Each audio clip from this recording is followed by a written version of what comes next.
গোপালের নামকরণ করেছি যেটা বলো, আর গুরুদেবের কাছে মন্ত্রটাও নিয়েছি। তো এগুলো ভালো খুবই। আর আমি বলছিলাম না, আমার যেহেতু আমার দাদা ফুলটা নিয়ে গেছে, কি বিপদ পড়েছে সেটা আমি তোমার এটা লাস্টেই বলবো। যদি পুরো ভিডিও দেখো তাহলে খুবই ভালো লাগবে। আজকে দেখো কি নাম করতে শুরু করে পুরো একটু জেড ভিডিও আমি বানাচ্ছি। তো বন্ধুরা একটু প্লিজ আমাকে লাইক কমেন্ট শেয়ার করতে ভুলবেন না বন্ধুরা। একটু ভিডিও দেখো, খুবই ভালো লাগবে, আশা করি তোমাদের খুবই ভালো লাগবে। আর গুরুদেবের ফটোটা দেখো, আমি ভিডিও করতে ভুলে গেছিলাম। আর চলো দেখি এখন ভাগ্যকথা পড়ছে, সেখানে একটু আমিও একটু শুনি, তোমরা শোনো, ঠিক আছে? তো শুনলে তোমাদের আশা করি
ফাইনালি বন্ধুরা বলবো আর কি, কীর্তনটা শুনে না আমার যাচ্ছে সত্যি আজকে খুবই ভালো লাগছে।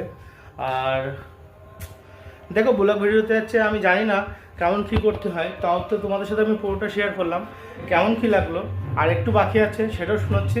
ভাই গান গাচ্ছে না, অসম অসম গান, ঠিক আছে? যেটা হচ্ছে দেখো, এটা তো জাস্ট হচ্ছে কীর্তন, মানে ঠাকুরের গান, মানে যারা ঠাকুর গান শুনতে ভালোবাসে তাদের জন্য এই গানগুলো অসম, মানে শুনতে বাধ্য হবে, মানে বুড়োর থেকে মানে ছোটোর থেকে আর বড় বোন তো সবাই শুনতে বাধ্য হবে, এমনই একটা গান গাচ্ছে ওরা। আচ্ছা, আর দেখতেই পাচ্ছ কত সুন্দর গান গাচ্ছে। তো তোমরা বন্ধুরা দেখতে থাকো, আর লাইক কমেন্ট শেয়ার করতে বলবে না বন্ধুরা।